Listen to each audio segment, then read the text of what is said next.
কারো ক্যান্সার দেখে যদি এই দোয়াটা আপনি বিশ্বাসের সাথে পড়েন, জীবনে কোনোদিন ক্যান্সার রোগে আক্রান্ত হবেন না। দুর্ঘটনা দেখে যদি পড়েন, ওই দুর্ঘটনা আপনাকে স্পর্শ করবে না। যে কোনো কারো বিপদ দেখে যদি কোনো বিশ্বাসী বান্দা এই দোয়া পড়ে, বিশ্বনবী বলেন লাম ইউসিবহু যালিকাল বালা, ওই বিপদ তাকে আর ধরবে না। উফিয়া মিনহু মিন যালিকাল বালা কাইনাম মা কান, সে যতদিন হায়াত পাবে কোনোদিন ওই বিপদ তাকে স্পর্শ করবে।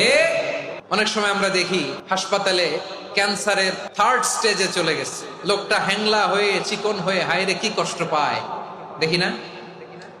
বিষ্ণু বলে একটা দোয়া যদি কেউ অন্যের কোনো বিপদ দেখে পড়ে, ওই বিপদ তার জীবনে কখনো আসবে না।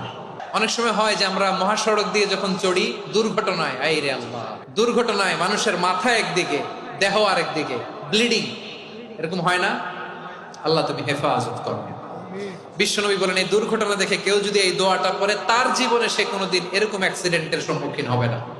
বিশ্বনবী বলেন অন্যের বিপদ দেখে কেউ যদি পড়ে আলহামদুলিল্লাহিল্লাযী আফানি মিম্মা বাতালাকা বিহি ওয়া ফাদ্দালানি আলা কাসীরিম মিম্মান খালাকা তাফদীলা, মানে প্রশংসা সেই আল্লাহর, যে আল্লাহ তাআলা তোমাকে যেই জিনিস দিয়ে পরীক্ষা করেছে আমাকে ওইটা থেকে বাঁচিয়ে দিয়েছে। তোমাকে আল্লাহ যেই বিপদে ফেলেছে আমাকে ওই বিপদ থেকে তিনি মুক্ত রেখেছে, আর তার অনেক সৃষ্টির উপর আমাকে তিনি প্রাধান্য দিয়েছে। সুবহানাল্লাহ পড়েন। আমার প্রিয় ভাইরা, তাহলে পুরো আলোচনার সেন্ট্রাল থিম হচ্ছে আমাদের জীবনে বিপদ আসবে, কষ্ট আসবে, দুঃখ আসবে, কিন্তু বিপদে আপদে আমরা হাল ছেড়ে দিব না, হতাশ হব না।